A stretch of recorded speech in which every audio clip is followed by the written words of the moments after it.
သူတော်စင်သူတော်မြတ်ထူးခြားတဲ့အရည်ချင်းရှိတဲ့ပုဂ္ဂိုလ်တွေကိုလည်းရှင်တဲ့နှလုံးထဲမှာအညစ်အကြေးတွေကင်းစင်သည့်အတွက်ကြောင့်စိတ်ဓာတ်ဖြူစင်တန်ရှင်းတဲ့ပုဂ္ဂိုလ်တွေကိုလည်းရည်ညွှန်းပြီးတော့နာတကလို့သုံးတဲ့စကားလုံးရှိတယ်အဲ့တော့စင်ကြယ်တန်ရှင်းမြည်တဲ့ပုဂ္ဂိုလ်ဆိုတဲ့အဓိပ္ပာယ်နဲ့ဒီပုဂ္ဂိုလ်မြတ်ကိုနာမည်ပေးထားတာဖြစ်တယ်သူကတော့ရာဇဂိုမြို့မှာပြမနာလူမျိုးတယောက်အနေနဲ့လူဘဝရောက်ရှိလာတာဖြစ်တယ်ဒီမတိုင်ခင်ကသူဘာတွေကုသိုလ်လုပ်ခဲ့တယ်ဆိုတာကိုတော့မှတ်တမ်းအနေနဲ့ဖော်ပြထားတာမရှိဘူးသို့တော့ပုရိမဗုဒ္ဓေသူကတာထိကာရောလို့ရှေးဘုရားတွေလက်ထက်သို့မဟုတ်သူတော်ကောင်းတွေနဲ့ဆုံစည်းတဲ့အချိန်မှာအဓိကာရဆိုတဲ့ထူးခြားတဲ့ကုသိုလ်ကောင်းမှုတစ်ခုကိုတော့လုပ်ခဲ့တာဖြစ်တယ်အဲ့ဒီလုပ်ခဲ့သည့်အတွက်ကြောင့်တမန်ပုဂ္ဂိုလ်မျိုးမဟုတ်ဘဲနဲ့ထူးခြားတဲ့အရည်ချင်းရှိတဲ့ပုဂ္ဂိုလ်တူဖြစ်ကောရမမြတ်စွာဘုရားပွင့်တော်မူတဲ့အချိန်မှာရာဇဂိုမြို့မှာလူလာဖြစ်တာဖြစ်တယ်ပေါ့အဲ့ဒါလိုလူလာဖြစ်တဲ့အချိန်မှာပြမနာလူမျိုးတွေဟာအသက်48နှစ်ထိအောင်အိမ်အောင်မပြုတ်ကြရဘူးဝေရကျမ်းတွေကိုသင်ကြရတာဖြစ်တယ်ဆိုလိုတာကကျောင်းသားဘဝနဲ့အသက်48နှစ်ထိအောင်နေရမှာဒါပြမနာလူမျိုးတွေသတ်မှတ်ထားတဲ့အချက်ပေါ့နော်ဒီကနေ့ခေတ်မှာတော့ဒီလောက်ထိအောင်ပညာသင်တာတော့မရှိဘူးအရွယ်ရောက်တဲ့အချိန်ကစပြီးတော့48နှစ်အသက်48နှစ်ထိအောင်ပြမနာတွေတတ်သိတိုက်တဲ့ဝေရကျမ်းတွေကိုတက်ကျွမ်းသည့်ထိအောင်လေ့လာသင်ယူကြပညာဆုံးပြီဆိုရင်အိမ်တော်ပြုမယ်ဆိုရင်မိဘတွေကအခုလိုပညာစုံတဲ့ပုဂ္ဂိုလ်ကိုတမက်အနေနဲ့ရွေးချယ်ဖို့ဟာအစဉ်သင်းဖြစ်နေကြသမီးရှင်တွေကအစဉ်သင်းဖြစ်တစ်ချိန်တုန်းကမြန်မာနိုင်ငံမှာလည်းပဲအင်္ဂလိပ်လက်ထက်BA ဘွဲရတို့ဒီလိုဘွဲရတဲ့ပုဂ္ဂိုလ်တွေဆိုလို့ရှိရင်စာရီထဲမှာဖတ်ဖို့ရသမီးရှင်တွေဝိုင်းဝိုင်းလဲနေတယ်လို့ပြောကြတယ်အဲ့ဒါလိုပဲရှေးခေတ်ကလည်းပဲ48နှစ်ပြည့်သည့်ထိအောင်ပညာသင်လို့အောင်မြင်သွားတဲ့ပြမနာလူတယောက်ကိုသမီးရှင်တွေကသူတို့သမီးနဲ့အိမ်တော်ရသားချပေးဖို့စောင့်ဆိုင်နေကြတာဖြစ်တယ်အဲ့ဒီမှာသူတို့လူမျိုးရဲ့ထုံတန်းစင်လာအရပြမစာရိခထောစဝနပတောစဘိက္ခုတိဆိုတယ်သူတို့ကျင့်စဉ်400ပထမအိမ်တော်မပြုဘဲနဲ့စသင်ရတာ48နှစ်ပြည့်လို့အိမ်တော်ပြုလို့တဲ့စိတ်မရှိဘူးဆိုရင်တော်တဲ့သွားယသိဝတ်မိပူဇော်တဲ့ယသိလောက်ပြီးတော့ဗြဟ္မပြည်ရောက်ချောင်းအကျင့်ကိုကျင့်ကြံကြုတ်ကိုအထောက်ရတယ်အဲ့ဒါလို့မဟုတ်ဘဲနဲ့အိမ်တော်ပြုခြင်းတယ်ဆိုရင်ဂဟထအိမ်တော်ပြုမယ်အိမ်တော်ပြုပြီးပြန်တော့လည်းပဲမျိုးဆက်မပြတ်စေရအောင်သာသမီတူထွန်းကားတယ်ဆိုတဲ့အချိန်မှာတောထွက်ပြီးတော့ယသိဝကြပြန်ဒါပြမနာလူမျိုးတွေရဲ့ထုံတန်းစင်လာလို့ဆိုလို့ရပေါ့နော်အဲ့ဒီလိုလှုပ်ထည်ရှိတယ်ပေါ့အခုဒီနာတကဆိုတဲ့မျိုးသားဟာလည်းပဲ48နှစ်ထိအောင်ပညာသင်ကြားပြီးသူလည်းပဲအိမ်တော်မပြုတ်ပဲနဲ့တောထွက်ပြီးယသိဘဝနဲ့မိပူဇော်တဲ့မိနတ်ပူဇော်တဲ့အလုပ်ကိုလုပ်တယ်ပေါ့မိနတ်ကိုပူဇော်တယ်ဆိုတာသူတို့ရဲ့ယုံကြည်ချက်အရာမိဆိုတာစွမ်းတတ္တိရှိတယ် မကောင်းတာတွေကိုလောင်မြိုက်ပြစ်နိုင်တယ်အလင်းအောင်တောက်ပါတယ်အဲ့ဒီမီးကိုမီးထဲမှာထောပတ်တူစီတို့လောင်းထည့်ပြီးမီးတော့ကြည့်အောင်လုပ်ပြီးမန္တန်ဆုပ်တယ်ဆိုလို့ရှိရင်ကောင်းကင်ဘုံကမြမကြီးကိုပူဇော်ပတ်သရာရောက်လို့အခိဟုတ်တာလို့ခေါ်တယ်မိပူဇော်တဲ့ကုသိုလ်ကောင်းမှုကြောင့်သူတို့ဟာ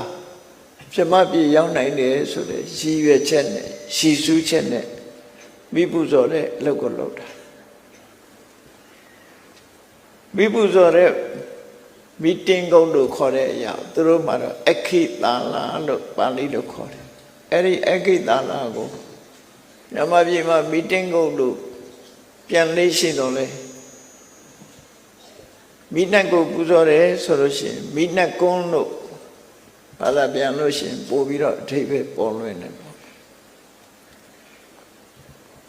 အဲ့ဒီလိုကုသိုလ်ကောင်းမှုတွေပြုသူဟာတော်ထဲမှာယသိအဖြစ်နေထိုင်တဲ့အခါမှာမြတ်စွာဘုရားသခင်ကိုရောမြတ်ကသဗ္ဗညုတဉာဏ်ကိုယ်ရဲ့ကိုဖြန့်ကျက်ပြီးတော့ကြည့်လိုက်တယ်ဘယ်ပုဂ္ဂိုလ်ဟာကျွတ်တန်းဝင်ဖို့အနေထားရှိသလဲဆိုတာကြည့်လိုက်တော့မြတ်စွာဘုရားရဲ့ဉာဏ်တော်ထဲမှာမိပူဇော်နေတဲ့ဒီနာတကဆိုတဲ့ယသိကြီးကိုတွေ့ရတယ်နာတကဆိုတဲ့ယသိကြီးဟာအသိပညာထက်မြက်တယ်သို့သောမြတ်စွာဘုရားစီကအမှန်တရားကိုမကြားနိုင်ရဘူးဆိုလို့ရှိရင်သူတို့ရိုးရာမိပူဇော်တဲ့အလုပ်လုပ်ပြီးပြမပြေသွားဖို့ပဲဥတည်ချက်နဲ့လမ်းဆုံးအောင်လိုက်မှာပဲဖြစ်တယ်ပေါ့မြတ်စွာဘုရားအဆုံးမရလိုက်ပဲဆိုရင်သူလမ်းကြောင်းပြောင်းပြီးတော့ရှင်တွေကကိလေသာတွေဖယ်ရှားပြစ်ပြီးတဲ့အခါမှာယန္တာအဖြစ်နဲ့ပြိဋိဘံပြုနိုင်တဲ့အနေထားပါရမီလုံလောက်တဲ့အနေထားကိုမြတ်စွာဘုရားမြင်တော်မူတဲ့အခါမှာဒီသူ့ရဲ့အတ္တမလို့ခေါ်တဲ့တရားကျင့်တဲ့ယသိအကြောင်းကိုမြတ်စွာဘုရားကြွသွားတော်မူတယ်အဲ့ဒါလို့ကြွသွားတာဟာတရက်မကဘူးနေ့စဉ်ဆက်တိုက်3ရက်လုံးလုံးကြွ3ရက်လုံးလုံးကြွတဲ့အခါမှာကြွတိုင်းအဲ့ဒီနာတကယသိကမြတ်စွာဘုရားကိုမေတ္တာစိတ်နဲ့သူ့မှာရှိတဲ့တတိဝလံအာဟာရသူကဘာကိုအဓိကစားတယ်လဲလို့ဆိုရင်ဆံချမ်းကိုစားတာပေါ့ကျိတ်ဆံလို့ခေါ်တယ်အဲ့ဒီစဘာချမ်းကိုစားလို့ရှိတော့သူရှိတဲ့သူစားတဲ့အစာကိုမြတ်စွာဘုရားကိုနေ့စဉ်ဆက်ကတ်တယ်3ရက်တိတိမြတ်စွာဘုရားကလည်းသူစားတဲ့အစာချမ်းကိုဖုံးပေးပြီး4ရက်မြောက်ကြွတဲ့အခါမှာယသိကြီးကအာနာတယ်ပေါ့လေမြတ်စွာဘုရားဟာမင်းမျိုးမင်းတွေကလာခဲ့တဲ့ပုဂ္ဂိုလ်ဖြစ်တယ်ချမ်းသာကြွယ်ဝတဲ့မိသားစုကလာခဲ့တာဖြစ်တယ်စာပေကျမ်းကနေမှဆိုမဲ့ဆိုရင်မြတ်စွာဘုရားရဲ့မိသားစုမှာအိမ်ရှင်တွေမပြောနဲ့အိမ်မှာအလုံးလုံးတဲ့ပုဂ္ဂိုလ်တွေတောင်မှတလေးတံပေါက်ထမင်းမျိုးကိုကျွေးတာဖြစ်တယ်အခုလို့ဆံညာဆိုတာမင်းသားဘဝကစားခဲ့တဲ့အနေထားမရှိဘူးဟိမောတတောင်ချေမှာကြွယ်ဝချမ်းသာတဲ့မျိုးရိုးဟိမောတတောင်မှာတလေးစပါးတွေပေါ်ရောက်တဲ့ဒေသမှာနေတဲ့ပုဂ္ဂိုလ်ဆိုတော့ဆိုလိုတာဆံကောင်းစားတဲ့ပုဂ္ဂိုလ်တွေပေါ့ဆံကောင်းစားတဲ့ပုဂ္ဂိုလ်ကျမ်းမေဆိုတဲ့ဆံကိုချက်ပြုတ်ပြီးတော့ကျွေးတဲ့အခါမှာယသိကြီးက3ရက်တိုင်နဲ့မြတ်စွာဘုရားဖုံးမိတာကိုကြည့်ပြီးတော့စိတ်ထဲမှာအာဒုအာနာဖြစ်တယ်ပေါ့အာဒုအာနာဖြစ်တယ်သို့တော့4ရက်မြောက်နေ့မှာ မြတ်စွာဘုရားကအစာနဲ့ပတ်သက်ပြီးတော့ဘာပြောလဲလို့ဆိုရင်ရတာနဲ့ကျင့်တတ်တာကိုတန်တောတလို့ခေါ်တယ်တန်တောတဆိုတာကိုယ်မှရှိတာလေးနဲ့ကျင့်တတ်တယ်ဘာရတာလေးစားပြီးတော့တင့်တယ်ရောင်ရဲနိုင်တာသူတော်ကောင်းတို့ရဲ့အရေးချင်းတစ်ခုပဲအဲ့ဒီသူတော်ကောင်းတွေရဲ့အရေးချင်းဖြစ်လို့မြတ်စွာဘုရားလောက်ကောင်းတဲ့သူတော်ကောင်းဆိုတာလည်းမရှိဘူးအဲ့တော့သူတော်ကောင်းတွေရဲ့အရေးချင်းကိုအပြည့်အဝကျင့်သုံးရရောက်သည့်အတွက်ကြောင့်မြတ်စွာဘုရားဟာနဲ့ပဲဖြစ်ဖြစ်မြတ်တာနိုင်တယ်ရောင်ရဲနိုင်တယ်ဆိုတဲ့စိတ်နေသဘောထားကိုချင်းတရားရှိပြီးသားပုဂ္ဂိုလ်အဲ့ဒီတန်တောတဆိုတာရှိတာနဲ့ကျင့်တယ်လောကလူတွေကရှိတာနဲ့မကျင့်တတ်ဘူးရှိတာကတစ်ခုကြိုက်တာကတခြားဒီလိုဖြစ်နေတတ်တယ်အဲ့လိုဖြစ်နေတဲ့အခါမှာရှိတာနဲ့မကျင့်တတ်လို့မရှိတာရှာကြတဲ့အခါမှာပြဿနာတွေတက်ကြပြန်တယ်ပေါ့အေးသူတော်စင်သူတော်မြတ်တွေကတော့တန်တောတတောတဆိုတာနှစ်သက်တာကျင့်တတ်တာတန်ဆိုတာရှိတာဘာရှိကိုယ်မှရှိတာနဲ့ကျင့်တတ်သွားတယ်ကျင့်တတ်နိုင်တယ်မြတ်တတ်နိုင်တယ်ဆိုတဲ့ဂုဏ်နဲ့အဲ့ဒီဂုဏ်ရဲ့ကျေးဇူးတရားကိုမြတ်စွာဘုရားကစတင်သူ့ကိုဟောကြားတယ်အဲ့ဒီလိုသူတော်ကောင်းတရားသူတော်ကောင်းရဲ့ဂုဏ်ဤချင်းတွေကိုစတင်ဟောပြောလိုက်တဲ့အခါအာယုံပြုနားထောင်ရင်ကနေပြီးတော့သူဟာသောတပန်ဖြစ်သွားတယ်အသိပညာထက်မြက်တဲ့ပုဂ္ဂိုလ်တွေဆိုတရားဓမ္မနဲ့ပတ်သက်ပြီးတော့အမှန်မြင်သွားခြင်းနဲ့တန်တရားကင်းခြင်းပဲဖြစ်တယ်သောတပန်ဖြစ်တယ်ဆိုတာလွယ်မနေတဲ့အတွေးတွေလွယ်မနေတဲ့အမြင်တွေပျောက်ကင်းသွားပြီးတော့မင်္ဂနဲ့အမြင်ကိုရရှိသွားခြင်းနဲ့နိဗ္ဗာန်ရဲ့အကြောင်းလမ်းကောင်းပေါ်မှာတန်တရားကင်းစင်ခြင်းပဲဖြစ်တယ်ပေါ့အဲ့ဒါကိုပဲဒိဋ္ဌိဝိသိကိစ္စပယ်တယ်လို့ပြောတာအဲ့ဒါလို့သောတာပန်လို့ခေါ်တယ်မဂ္ဂင်လမ်းကြောင်းတွေကိုရောက်သွားတဲ့အနေအထားမျိုးရောက်တဲ့အခါမှာသူနေ့စဉ်လှုပ်ဆောင်နေတဲ့အလုပ်တွေကိုဆွန့်လွတ်လိုက်တယ်ဆွန့်လွတ်လိုက်ပြီးတော့မြတ်စွာဘုရားထံတပည့်ခံပြီးတော့ရဟန်းဝတ်တယ်ပေါ့ဒါမှလမ်းကြောင်းအမှန်ဆိုတော့သိရှိသွားပြီမြတ်စွာဘုရားထံတပည့်ခံပြီးတော့ယဟန်ပြုတဲ့အခါမြတ်စွာဘုရားကဝိပဿနာတရားအထုပ်ပေါ်အထုပ်နည်းသောတပန်ဖြစ်ပြီးတဲ့နောက်မှလည်းပဲတဂရကံဖြစ်ဖို့ဝိပဿနာတရားပဲအထောက်အထားဖြစ်တယ်တဂရကံဖြစ်ပြီးအနာဂံဖြစ်ဖို့လည်းပဲဝိပဿနာတရားပဲအထောက်အထားဖြစ်တယ်အနာဂံဖြစ်ပြီးတဲ့နောက်ယဟန္တာဖြစ်ဖို့ဆိုတာလေဝိပဿနာတရားပဲအထောက်အထားဖြစ်တယ်ဝိပဿနာတရားရဲ့ level degree ချင်းကကွဲပြားခြားနာတယ်လို့ဆိုလိုတယ်သောတပန်ဖြစ်စေနိုင်တဲ့ဝိပဿနာတရားတဲ့တဂရကံဖြစ်စေနိုင်တဲ့ဝိပဿနာတရားကအဆင့်မြင့်သွားတယ်ပေါ့ဒီလိုဆိုလိုတာပေါ့အလုံးမလေးပါးဟာသူ့ဝိပဿနာနဲ့သူ့လမ်းကြောင်းနဲ့သူတက်ကြတယ်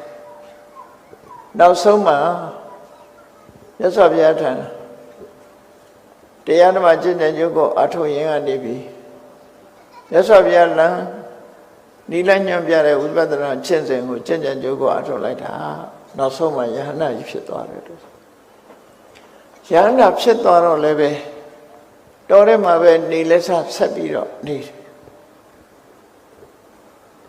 ရေသိဘဝတော်ကနေတဲ့နေရာမှာပဲဆက်လက်ပြီးတောเจ้าမှာပဲနေထိုင်တယ်လို့ဆိုတယ်အဲ့ဒါလို့နေထိုင်လူစရာဟာဘယ်ပုဂ္ဂိုလ်ပဲဖြစ်ဖြစ်ဖရာယဟန္တာအပါဝင်လူရဲ့ခန္ဓာကိုယ်ဆိုတာဟာကံစိတ်ဥဒုအာရလို့ဆိုတဲ့အကြောင်း၄ပါးပေါ်မှာမိတီးနေရတာဖြစ်တယ်ခန္ဓာကိုယ်ရထားတဲ့ပုဂ္ဂိုလ်တိုင်းဟာလည်းပဲအနေနဲ့အများယောဂဝေဒနာဆိုတာရှိကြတယ်ရှင်ဘာကုလတို့လိုထူးခြားတဲ့ပုဂ္ဂိုလ်မျိုးကြီးတွေကြတော့ယောဂမဖြစ်တာလည်းရှိတယ်ဒါအလွန်ထူးခြားတဲ့ပုဂ္ဂိုလ်များသောအားဖြင့်ခန္ဓာကိုယ်ရထားလို့ရှိရင်ခန္ဓာဒုက္ခလို့ခေါ်တယ်ယောဂဝေဒနာတွေနဲ့ကြုံတွေ့ရတာဖြစ်တယ် အဲ့လိုယောဂဝိရဏတွေနဲ့တရက်တော့တောထဲမှာနေထိုင်ရနေပြီဘာယောဂသူနှိမ့်ဆက်တယ်လဲဆိုရင်လေနာယောဂနှိမ့်ဆက်လာတယ်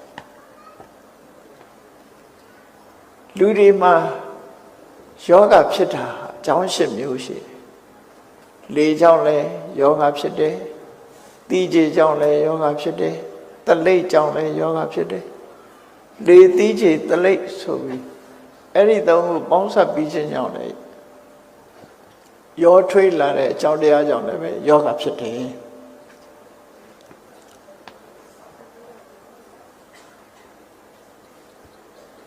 လေကြောင့်ဖြစ်တာ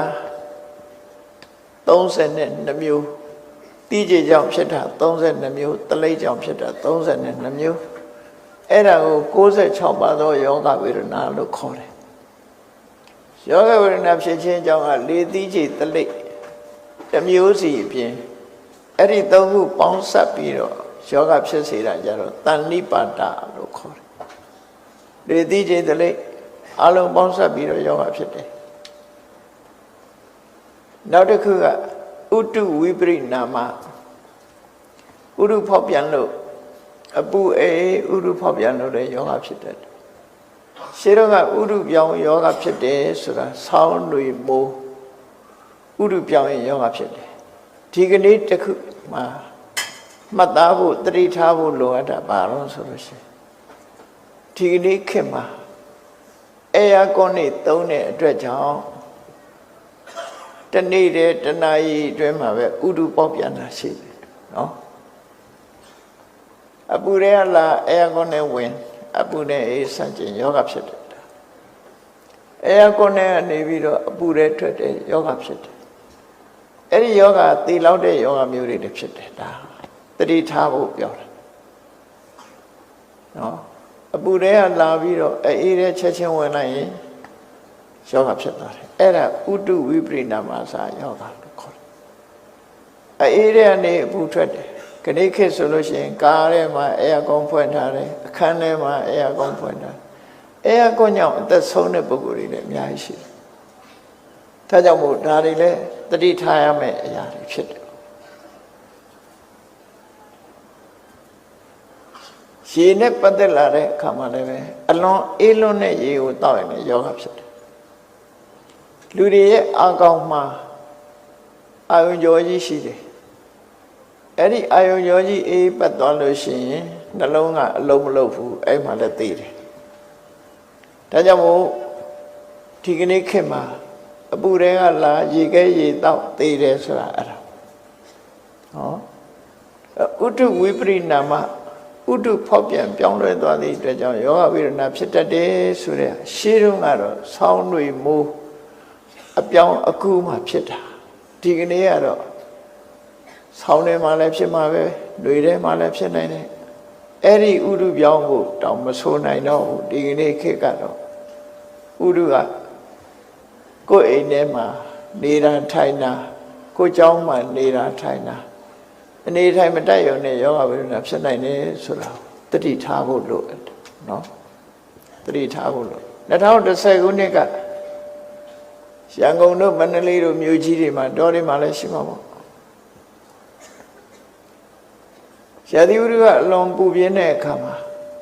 ပူရာမခံနိုင်လို့ရေအေးတစ်ပက်တည်းနဲ့ခုတ်ပိုးကိုဆွတ်တဲ့တက်စီမောင်းသမားတွေဟာမိပိုက်မှာတင်သေးနေတယ်ဆိုတာရှိတယ်နော်အပူနဲ့အေးဆန့်ကျင်ပဲဖြစ်သွားတယ်အဲ့ဒါအထူးသတိထားဖို့လိုအပ်တဲ့ယောဂဖြစ်ခြင်းအကြောင်းတစ်ခုပဲဥတုဝိပရိနာမနောက်တစ်ခုကတော့ဝိသမပရိဟာရစလို့ခေါ်တယ်အကြာကြီးထိုင်နေအကြာကြီးမတက်ရနေတယ်အကြာကြီးအိပ်တယ်ဆိုတဲ့ဣရိယာပုမြတ်တအောင်မနေပဲနဲ့အဲ့လိုနေလို့ရှိရင်ယောဂဝေဒနာတွေဖြစ်လာနိုင်တယ်တဲ့အောပက်ကမိကတဲ့နောက်တစ်ခုကတော့ကိုယ့်ရဲ့လုံလယောဂကြောင့်ဖြစ်စေသူတစ်ပါးရဲ့လုံလယောဂဖြစ်စေထိခိုက်တန်ရာရပြီးယောဂဖြစ်တာလည်းရှိတယ်နောက်ဆုံးတစ်ခုကတော့ကမ္မဝိပါကစကံကြောင့်ဖြစ်တဲ့ယောဂဆိုတာအဲ့လိုအကြောင်း၈မျိုးကြောင့်ဖြစ်တဲ့ယောဂတွေအခုဒီနာတကဆိုတဲ့ ရဟန္တာမထေရမြတ်မှာလေကြောင့်ဖြစ်တဲ့ယောဂကိုသူခံစားအဲ့လိုယောဂဝေဒနာခံစားပြီးတော့နေရတဲ့အခါမှာမြတ်စွာဘုရားကသိတယ်ယောဂဖြစ်နေတယ်ဆိုတာကိုသိလို့မြတ်စွာဘုရားဆိုတာဉာဏ်တော်ကြီးနဲ့ကြည့်ပြီးဒုက္ခရောက်နေတဲ့ပုဂ္ဂိုလ်တွေကိုဒုက္ခမြောက်ရောက်အောင်ကဲတင်မှုအမြဲတမ်းစောင့်ကြည့်တဲ့သဘောရှိတယ်ပေါ့ဒီလိုယောဂဝေဒနာတွေဖြစ်နေတာကိုမြတ်စွာဘုရားသိတဲ့အခါမှာသူ့ရဲ့သင်္ကန်းကြောင်းရှိတဲ့စီကိုမြတ်စွာဘုရားကြွလာတယ်ကြွလာပြီးတော့လူမမမေးတဲ့သဘောမျိုးမေးတာနော်ဝါဒရောခဖိနိတောတွန်ဝိဟရံကာနနေဝနေတောအုပ်ကြီးထဲမှာလေနာယောဂနှိပ်စက်ပြီးတော့နေထိုင်ရတာဖြစ်တယ်ပဝိဒခောစရိလူခေတောကြီးထဲမှာနေတယ်ဆိုတော့ဆွမ်းကယောဂလည်းဝေးတယ်အလုံးကိုဝေးလန့်ကောင်းတာရဖို့ဆိုတာတောထဲမှာလည်းအစာအာဟာရနဲ့ပတ်သက်ပြီးလွန်ခက်တယ်စားရတဲ့အစာတွေကလည်းပဲလူခ6သွေ့နေတဲ့အစာတွေအစီရောစာနေပါတဲ့အစာဖြစ်တာကလေနာယောဂစားရတာကအစာချမ်းတွေအဲ့ဒါလို့ဆုံးကရွာနဲ့ဝေးလံနဲ့ဝေးလံတီခေါင်တောတောင်ရဲ့အခြေအနေတွေမှာကျန်တဲ့အစာတွေကိုစားနေရတဲ့အနေထားယုံမျိုးမှာတဲ့ယောဂဝေဒနာတွေခုလိုလေနာယောဂဖြစ်နေပြီဆိုရင်ကထံဘိက္ခုကရိတတိယဟန်မင်းဘယ်လိုလုပ်ပလဲမြတ်စွာဘုရားကအခုလိုတောထဲမှာလေနာယောဂဖြစ်ရင်မင်းဘယ်လိုလုပ်မလဲတယောက်တည်းပြုစုမဲ့လူလည်းမရှိဘူးယောဂဝေဒနာတွေဖြစ်နေတယ်ဘယ်လိုလုပ်မလဲလို့အကျဉ်းတရားနဲ့မြတ်စွာဘုရားကမေးမြန်းတာအဲ့ဒီမြတ်စွာဘုရားမေးတဲ့မေးခွန်းလေးကိုပဲသူကမကြာခဏပြန်ပြောပြတယ်ဘုရားကအဲ့လိုမေးတော့သူဘာပြန်ဖြေသလဲဆိုတာကိုလေနောက်ပိုင်းမှာပြန်ပြောပြတာပေါ့နော်အဲ့တော့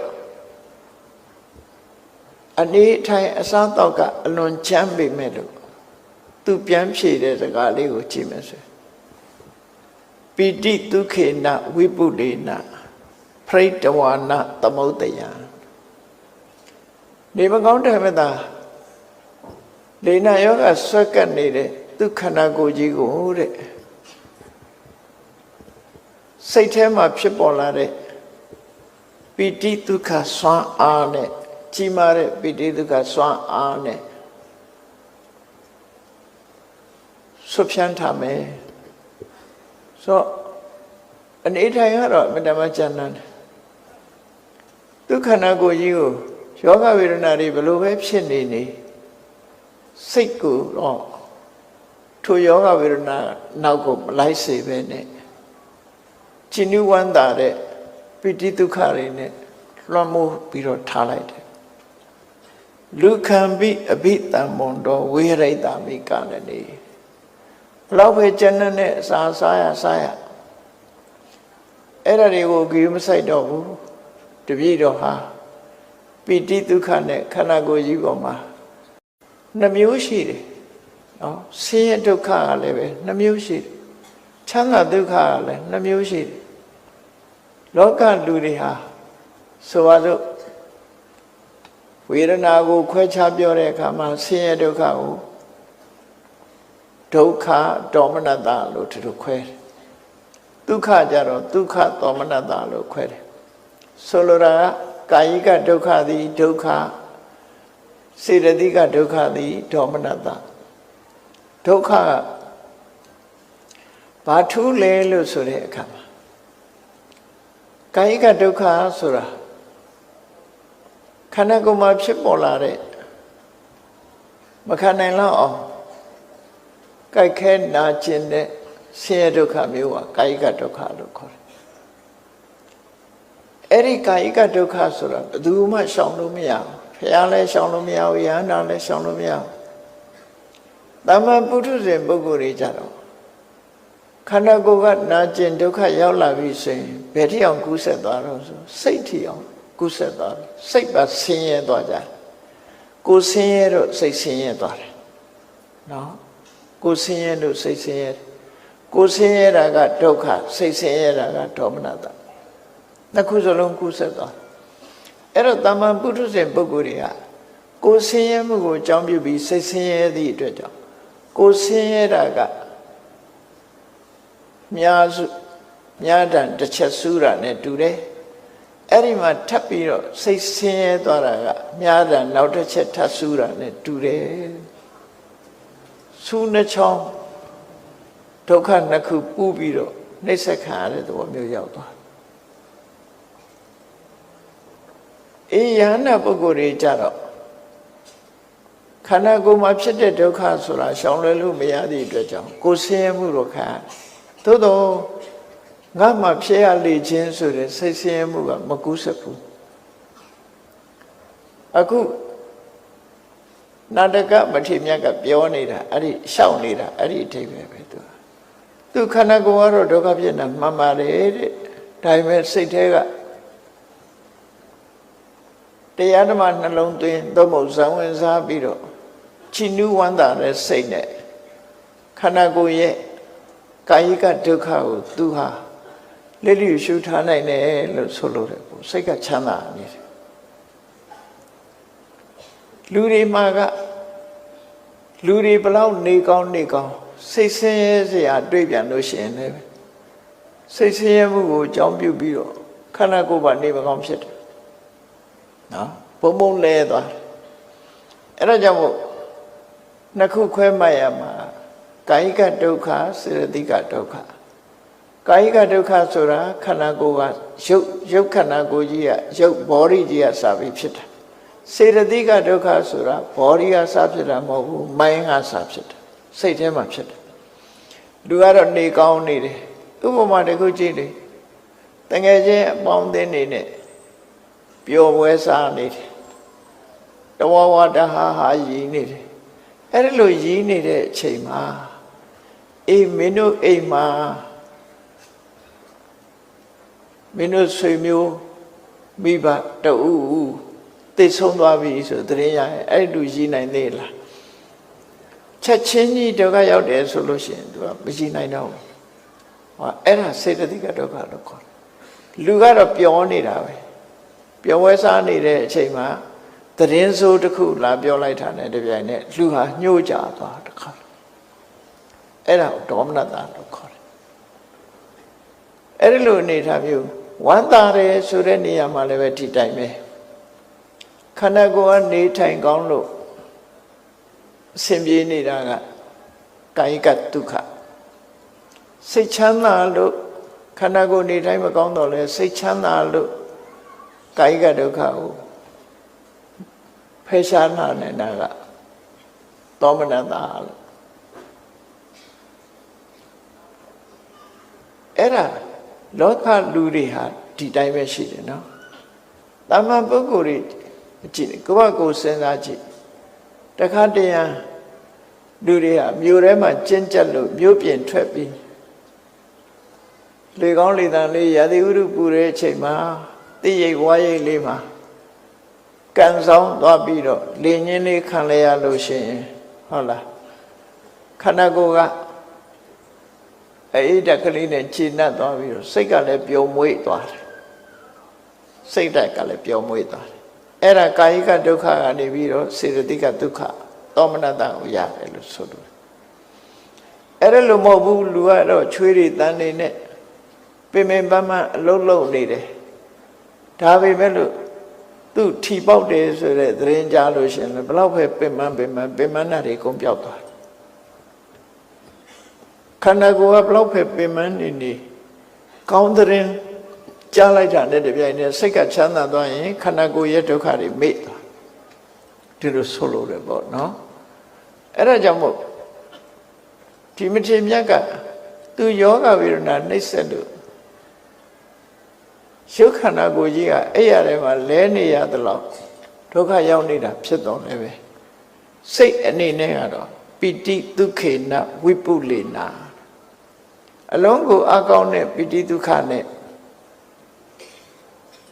ပရိတဝါနသမုဒ္ဒယဒုက္ခနာကိုယ်ကြီးကိုလွှမ်းခြုံထားလိုက်တယ်จิตအာရနေတဲ့ပိတိဒုက္ခနဲ့လွှမ်းခြုံထားလိုက်သည့်အတွက်ကြောင့်လူခံပိအဘိတံမောတော်ဘလို့နေရအနေထိုင်ဘလို့ပဲရှိဝိရိတမိကာနနေအစာအစာတွေဘလို့ကျမ်းနာစားတော်ထဲမှာသူပြောပါတယ်လို့မြတ်စွာဘုရားကိုလျှောက်တာဖြစ်တယ်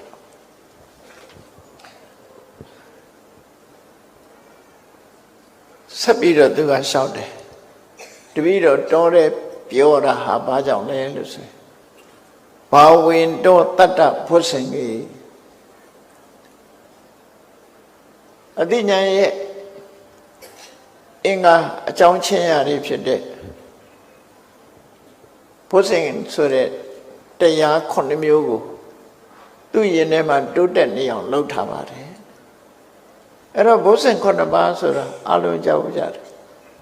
ယောဂဝေဒနာတွေကိုပြောက်ချင်ဘုဆင်ပွားရတယ်လို့ဘုဆင်သုံးနာရာနဲ့ယောဂတက်တာရဲဆိုတာဘုဆင်တရားတွေရင်ထဲနှလုံးထဲဖြစ်မှတက်တာမှာဖြစ်တယ်မြတ်စွာဘုရားကရှင်မကတ္တဗရှမောကလန်တို့တော်ထဲမှာမကြမ်းမှဖြစ်တဲ့အခါဘုဆင်တရားတော့ဟောတဲ့အခါမှာကြမ်းမှသွားကြတယ်မြတ်စွာဘုရားကိုယ်တိုင်လည်းပဲမကြမ်းမှဖြစ်တဲ့အခါမှာရှင်သာရိပုတ္တရာရဲ့ညီတော်ဆုံးနာယဟန်ကိုဘုဇင်တုတ်ကိုရွတ်ဖတ်စေပြီးတော့နားထောင်ရင်ရင်ထဲမှာဘုဇင်တရားတွေဖြစ်ပေါ်အောင်လို့ကျမ်းမှသွားတယ်မြတ်စွာဘုရားဒါအလုံးသိရှိကြတဲ့အတိုင်းနေမကောင်းထိုင်မသားရင်ဘုဇင်တုတ်ကိုရွတ်ကြတယ်ဆိုတာတကယ်ကတော့ဘုဇင်တရားဟာရှင်ထဲမှာဖြစ်ပွားလာပြီဆိုရင်ယောဂဝေဒနာတွေကိုယောပါသွားစေတာဘယ်လိုလုပ်ပြီးဘုဇင်တရားကယောဂကိုယောပါစေတယ်လဲလို့အဘိဓမ္မာသဘောအရတည်ချာနားလည်ဖို့လိုအပ်တယ်ပေါ့ဘုဇင်9ပါးလို့ဆိုတဲ့နေရာမှာအရေးကြီးဆုံးကိုထိတ်ကစားလိုက်တတိတံဘုဇင်မိမိခန္ဓာကိုယ်ရဲ့အနေအထားတစ်ခုကိုကြည့်လိုက်တယ်စိတ်ဓာတ်ကိုကြည့်လိုက်တယ်အဲ့ဒီစိတ်ဓာတ်ကိုအာယုံစိုက်ပြီးတော့စူးစိုက်နေတာသိနေတာတတိလို့ခေါ်တယ်အဲ့ဒီတတိရှိလာတဲ့အခါမှာလူရဲ့စိတ်ဓာတ်ဟာမြင့်တက်နေတဲ့အခါရှိတယ်ကျဆင်းနေတဲ့အခါရှိတယ်စိတ်ဓာတ်ကျတယ်ဆိုတာရှိတယ်စိတ်ဓာတ်တွေတက်ကြွနေတဲ့အခါရှိတယ်စိတ်ဓာတ်တွေကျဆင်းနေတဲ့အခါရှိတယ်အဲ့တော့ဘုဇင်9ပါးကို3မျိုးစီတတိဖယ်ထားပြီးကျန်တဲ့6မျိုးကိုနှစ်ပိုင်းခွဲလိုက်တယ်ဓမ္မဝိစယဝီရိယပိတိဆိုတာတစ်ပိုင်းပတ္တတိတမာရိဥပေက္ခဆိုတာတစ်ပိုင်းအဲ့လိုနှစ်ပိုင်းခွဲထားပြီးတော့စိတ်ဓာတ်ကျဆင်းလာပြီဆိုလို့ရှိရင်စိတ်ဓာတ်ကတွန်းဆုတ်လာတယ်ဆိုရင်ဓမ္မဝိစယဝီရိယပိတိဆိုတဲ့ဒီဘုဇင်3ပါးကိုရှင်တဲ့နှလုံးထဲမှာဖြစ်အောင်ကြိုးစားလိုက်တာနဲ့ကြသွားတဲ့စိတ်ဓာတ်ပြန်တက်လာအေးစိတ်ဓာတ်တွေကတာအားတက်နေတယ်ခုခေတ်စကားနဲ့ပြောရင်လမ်းလွန်အားကြီးနေတယ်ဆိုရင်ဘာလို့လမ်းလွန်အားကြီးနေတယ်ဆိုလို့ရှိရင်ငြိမ်စေးတိုက်ကြတာမဟုတ်လားအဲ့ဒီမှာလည်းပဲဘုဇင်9ပါးထဲမှာပတ္တတိငြိမ်ချမ်းသွားတဲ့ပတ္တရိတမောစေတမာတိစိတ်ငြိမ်သွားတဲ့တမာရိတမောစေဥပေက္ခမြတ်မြတ်တရညီမြအောင်ညှိနှိုင်းထားတဲ့ဥပေက္ခတမောစေတို့အဲ့ဒီဘုဇင်3မျိုးကိုတိုးမြင့်ပြီးတော့ပွားလိုက်လို့ရှိရင်တိတ်လန်းဆန်းနေတဲ့စိတ်ဟာရောကျသွားတယ်ငြိမ်သွားတယ်လို့သူတို့ဆိုလို့တယ်အဲ့တော့ဘုဇင်9ပါးကိုယ့်ရင်ထဲမှာဖြစ်တဲ့အခါမှာဘာဖြစ်လို့ကြမ်းမာရတာ စိတ်ထအားလျော်စွာစိတ်ထကြနေပြီဆိုရင်ဓမ္မဝိဇ္ဇာဝိရိယပိဋိ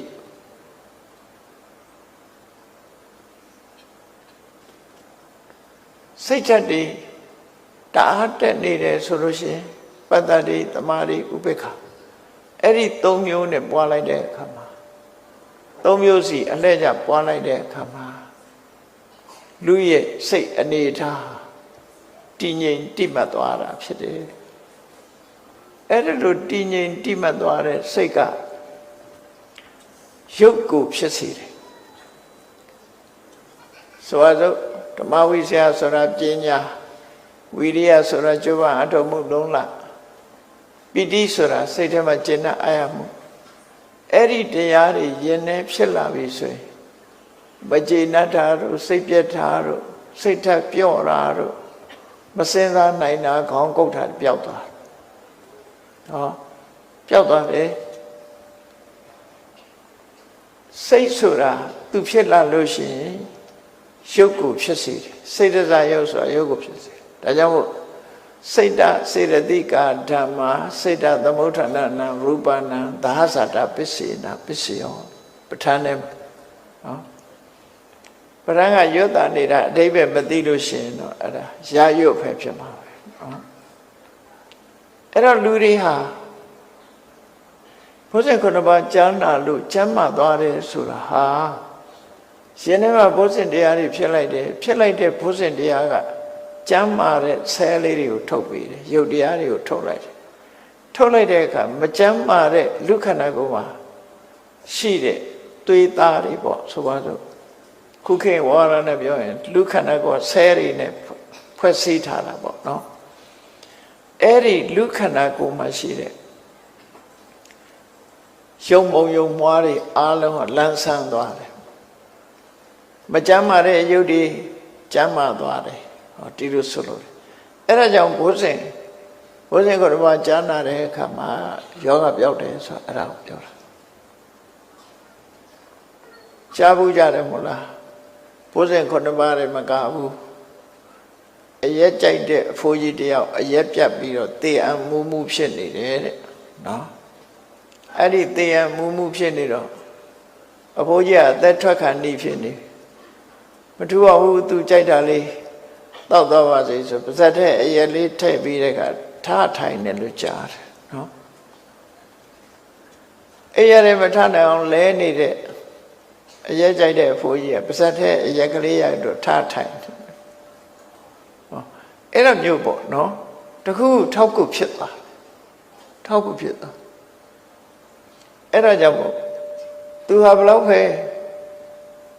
လေနာယောဂထားပြီးမကြမ်းမမာဖြစ်နေစေကမဟုတ်တဲ့ဘာဝင်တော့တတ္တဘုဇင်ကြီးဘုဇင်ခုနှစ်ပါးစွမ်းအားရှိတဲ့တရားတွေကိုသူကျင်တဲ့နှလုံးထဲမှာတွတ်တက်လာအောင်လုပ်ပါတယ်တဲ့ဣန္ဒရိယာနိပလာနိစ္စရှင်တွေကစိတ်စွမ်းအားလို့ပြောရတဲ့တတ္တဝိရိယတတိသမာဓိပညာတတ္တဆိုတာယုံကြည်မှုဝိရိယဆိုတာမကောင်းတဲ့အရာတွေကိုရှင်းလင်းထုတ်စိတ်ညစ်စိတ်ပုတ်တွေကိုရှင်းထုတ်မှုယဟန္တာကျတော့စိတ်ညစ်စိတ်ယုတ်မရှိသည့်အတွက်ကြောင့်တဘာဝဝင်စားဖို့ရာကြိုးစားတယ်ဝိရိယတတိတရားဓမ္မကိုမြဲမပြတ်တတိရှိတယ်တမာတိစိတ်တည်ငြိမ်တယ်ပညာအမှန်ကန်ကိုဆုံးဖြတ်သိနိုင်စွာရှိတယ်ဆိုတဲ့ဒီစွမ်းအား9ရပ်ဣန္ဒြေ5ပါးဘူ5ပါးနဲ့လေရှင်တဲ့နှလုံးထဲမှာဖြစ်ပေါင်းလို့တော့သူဟာကျမ်းမာလာတယ်လို့သူဆိုတယ်ကျမ်းမာသွားတယ်ဘာဝင်တော့တတ္တဘုဇင်ကြီးဣန္ဒြိယာနိပလာနိစာသာနတောခုံမတမ္ပနောဝိဟရိတံအနာတောစံတရားတွေထဲမှာရူပဝဆရဇံကကတန်ယုတ်တွေကိုကြည့်ပြီးတော့ရတဲ့ဇာမျိုးဖြစ်တယ်ရုပ်ဆိုတာသိတာထင်ရှားတယ်အရူပဝဆရဇံကျတော့အဲ့လိုမဟုတ်ဘူးအလွန်သိမ်မွေ့တယ်အဲ့တော့ရူပဝဆရဇံကိုလည်းရတယ်အလွန်သိမ်မွေ့တယ်အရူပဝဆရဇံကိုလည်းသူရတယ်ဆိုလိုတာကတမဘတ်၈ပါးလုံးသူဟာရရှိခဲ့တာဖြစ်တယ်ပေါ့ အဲ့ဒီသမဘတ်၈ပါးကိုအပြန်အလှန်ဝင်စားပြီးတော့ဝိဟရိတံအနာသောအာသဝတရားတွေဖြစ်မွားဖို့ကင်းပြီးသူဟာတောထဲမှာနေထိုင်မှမယ်လို့မြတ်စွာဘုရားဟောရှောက်တယ်ဆိုလိုတာသူ့မှာစိတ်ပူတာတခုမှမရှိဘူးစိတ်ထဲကလူတွေဟာရှုခန္ဓာဒုက္ခရောက်ပြီဆိုရင်စိတ်ကိုကူးဆက်သွားတာများစိတ်ကိုကူးဆက်သွားပြီးအယုတ်ကျိုးပြတ်ဖြစ်ကြတာအဲ့ဒါစိတ်ကိုမကူးဆက်အောင်ဟန်တာထားလိုက်တယ်လို့ဆိုလိုတယ်ဝိပမုတ်တံကိလေသေဟိသုဒ္ဓစိတ်တံအနာဝိလံသူရဲ့စိတ်ဟာတဲ့လောဘဒေါသမောဟစတဲ့ကိလေသာတွေကလုံးဝလွတ်မြောက်ပြီးသုဒ္ဓစိတ်တံဖြူစင်တန်ရှင်းတဲ့စိတ်အနာဝိလနောက်ကျွမှုကင်းတဲ့စိတ်အဲ့ဒီစိတ်တွေကိုအဘိနံပစ္စဝခန္တောဝိဟရိတံအနာတောသူ့ရဲ့ဖြူစင်တန်ရှင်းနေတဲ့ကိရိတာညစ်ကြေးတွေကင်းနေတဲ့စိတ်ကလေးကိုအာယုံပြုတ်ပြီးတော့လည်းပဲသူ့တောထဲမှာနေပြောပါတယ်ယောဂဝေဒနာခန္ဓာကိုယ်ကြီးနှိမ့်ဆက်နေတော့လည်းပဲတောထဲမှာပဲသူနေပါမယ်လို့ဆိုလိုတယ်အစ္ဆတင်္စဗဟိတာစယေမေဝိစိန်တုအတဝါတပိအတိတာဥစ္စေနာနာသဥပ္ပစ္စရိပုနာသူတည်းရင်ထဲမှာအတွင်းအကြောင်းကြောင့်ဖြစ်တဲ့အတဝါအပြင်အကြောင်းကြောင့်ဖြစ်လာတဲ့အတဝါအဲ့ဒီအတဝါတွေဟာသူ့ရင်ထဲမှာရှိခဲ့တယ်လောဘတွေမောဟတွေမာယွန်းနဲ့အမြင်ဆိုတဲ့ဒိဋ္ဌိတွေသို့မဟုတ်ကိလေသာတရားတွေသူ့ရဲ့ရင်ထဲမှာဖြစ်ခဲ့တယ်တဲ့အဲ့ဒီဖြစ်ခဲ့တဲ့တပ်ပိအတိတာဥစ္စေနာရင်ထဲမှာရှေးရခင်ကဖြစ်ခဲ့တဲ့တွေ့တာမှုတွေမကျေနပ်မှုတွေအားလုံးဟာအကျွင်းမဲ့တွေ့တာမှုတွေမကျေနပ်မှုတွေအားလုံးကိုသူကအပြတ်ရှင်းလိုက်နိုင်ပါတယ်တခါရှင်းထားတဲ့ကိလေသာတွေဟာနောက်ထပ်ဘယ်တော့မှပြန်မဖြစ်တော့ဘူးလောဘကိုပယ်ပြီးတဲ့အခါနောက်ထပ်လောဘဆိုတာမလာတော့ဘူးဒေါသဆိုတဲ့အမုန်းတရားကိုတခါရှင်းပြီးနောက်ထပ်ဒေါသဆိုတဲ့အမုန်းတရားသူ့ရင်ထဲမှာမလာတော့ဘူးယဟန္တာဖြစ်သွားပြီဆိုလို့ရှိရင်ရင်ထဲကတွေ့တာမုန်းနဲ့ရင်ထဲကအမုန်းတွေကိလေသာတွေအားလုံးဟာအပြတ်ဖြတ်ထားပြီးသားဖြစ်တယ်လို့ပြောဆိုတယ်နောက်ထပ်လည်းပြန်ပြီးတော့ဖြစ်မှာမဟုတ်တော့မြတ်စွာဘုရားကိုသူယဟန္တာဖြစ်တဲ့အကြောင်းလျှောက်ထားနေတဲ့သဘောသူဝိပဿနာကျင့်စဉ်နဲ့သူယဟန္တာဖြစ်နေသည့်အတွက်ကြောင့်ခန္ဓာကိုယ်ပေါ်မှာငဲ့ကွက်မှုဆိုတာမရှိဘူးဘုန်းကြီးတို့ပုထုဇဉ်တရားတွေကြတော့ပုထုဇဉ်ပုဂ္ဂိုလ်တွေကြတော့အေးနေမကောင်းလို့ရှိရင်တော့ဒီကောင်းဂရုစိုက်ရမယ်ဆိုပြီးတော့ခန္ဓာကိုယ်ကိုယူရကြပြုစုကြသက်ရှိဖို့အတွက်မွေးကြယန္တာပုဂ္ဂိုလ်တွေကအဲ့ဒါလိုခန္ဓာကိုယ်ကြီးကိုဂရုစိုက်တာမလုပ်တော့ဘူးသူတို့ခန္ဓာကိုယ်ကြီးဂရုမစိုက်ပြီမဲ့ပြစ်ထားလားလို့ဆိုဒီလိုတော့မဟုတ်ဘူးစိတ်ထဲကညနှုတ်ဝေရကောင်းတဲ့နိဗ္ဗာန်ဆိုတဲ့အာယုံကိုအာယုံပြုပြီးတော့နေလိုက်ကြတယ်လို့သူဆိုလို့ဒါကြောင့်ပင်ဆက်ခန္ဓာပရိညာတာဘုန်းကြီးတို့တွေရထားတဲ့ခန္ဓာ၅ပါးရှုခန္ဓာကြီးလို့ဆိုတဲ့မျက်စိနာနာလျှာကာယလူတွေမှာရထားတယ်ရုပ်ခန္ဓာဝေဒနာခန္ဓာလို့ခေါ်တဲ့စိတ်ခံစားမှုတွေသင်္ညက်ခန္ဓာလို့ဆိုတဲ့စိတ်ထဲကမှတ်သားမှုတွေသင်္ခါရခန္ဓာလို့ဆိုတဲ့ကြံတွေးလှုပ်ဆောင်မှုတွေဝိညာဉ်နဲ့ခန္ဓာဆိုတဲ့အသိစိတ်အဲ့ဒီခန္ဓာ၅ပါးလူဆိုတာခန္ဓာ၅ပါးကလွဲလို့ဘာမှမရှိဘူးဘဝတစ်ခုရတယ်ဆိုတာခန္ဓာ၅ပါးရထားခြင်းပဲဖြစ်တယ်ပေါ့အဲ့ဒီခန္ဓာ၅ပါးကိုအသိဉာဏ်နဲ့ရှင်းချင်းကြီးသိပြီးသားဖြစ်တယ်ညာတပရိညာနဲ့သိတဲ့အခါမှာခန္ဓာ၅ပါးဟာငါလည်းမဟုတ်ဘူးငါလည်းမဟုတ်ဘူးတရားလည်းမဟုတ်ဘူး ခန္ဓာ၅ပါးဟာခန္ဓာ၅ပါးမျှတာဖြစ်တယ်သဘာဝတရားတသက်မျှတာဖြစ်တယ်လို့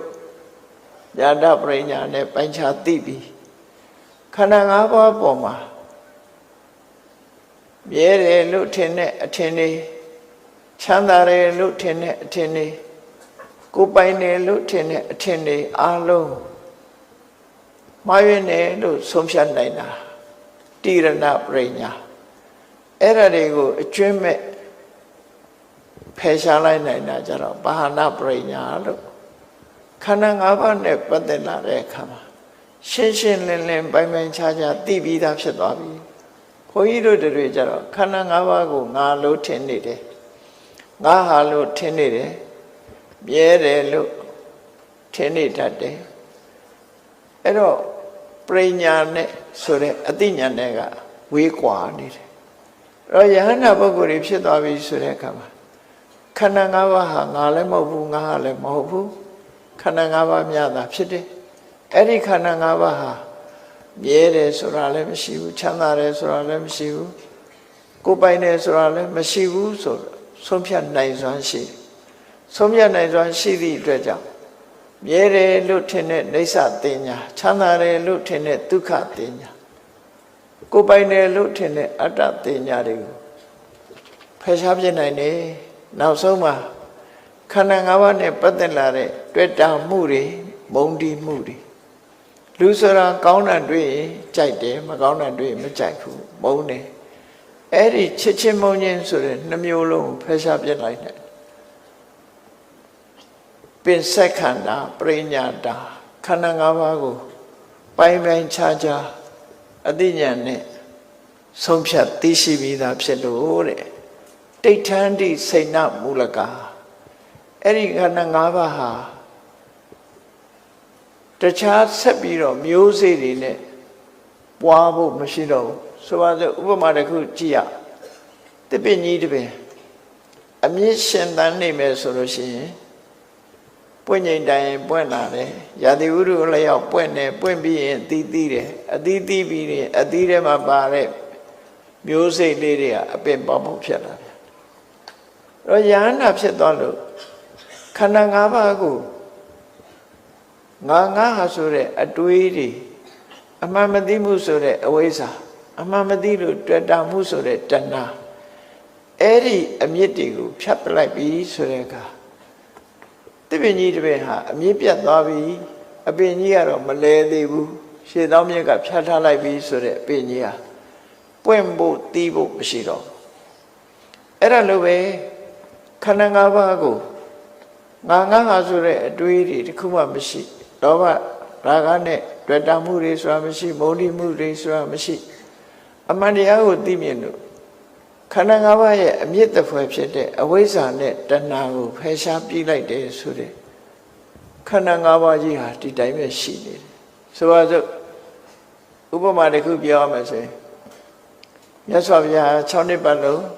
ဘုရားလောင်းဘဝတရားထုတ်တယ်တရားထုတ်ပြီးတဲ့အခါဘောဓိပင်အောက်မှာရွှေဉဏ်တော်တပ္ပယုတဉဏ်တော်ယူရတယ်အဲ့ဒီအချိန်မှာမြတ်စွာဘုရားရဲ့ရင်နဲ့နှလုံးထဲမှာရှိလာခဲ့တဲ့ကိလေသာတွေအလုံးကုန်သွားတယ်။ကုန်သွားတာကိုကိလေသာပြိဋိဘံလို့ခေါ်တယ်။မြတ်စွာဘုရားရဲ့တဏ္ဍာမှာလောဘမရှိတော့ဘူးဒေါသမရှိတော့အလုံးရင်နဲ့ကုန်သွားပြီ။သို့တော့မြတ်စွာဘုရားရဲ့ရုပ်ခန္ဓာကိုယ်ကြီးနဲ့ကြံတဲ့ကိလေသာမဟုတ်တဲ့နန္တရားတွေရှိနေသေးတယ်။အဲ့ဒီမြတ်စွာဘုရားရဲ့ဒီ35နှစ်မှာဘုရားဖြစ်တာ35နှစ်ပြီးတဲ့အခါမှာ45နှစ်ဘုရားဖြစ်နေတယ်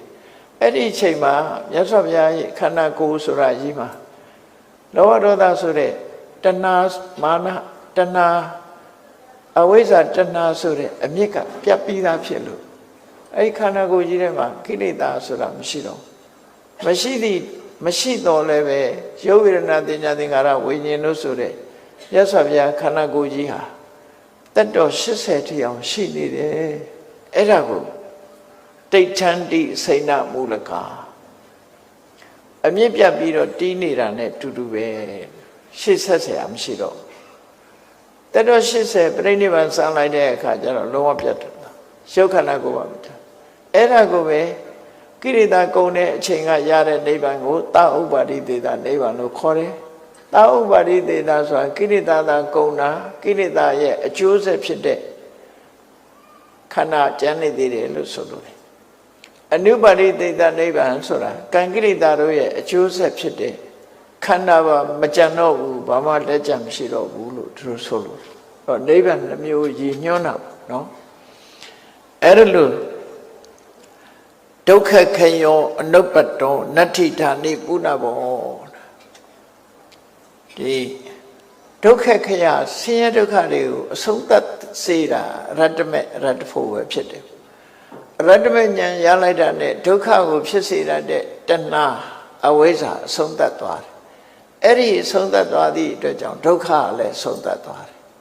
ဒါကြောင့်ဒုက္ခကိုအဆုံးသတ်ချေမုန်းပြနိုင်တဲ့ရတ္တမေရတ္တဖို့ဆိုတာကိုသူရရှိပြီးနတ္ထိတာနိပုဏ္ဏဘောယခုအနေထားမှာ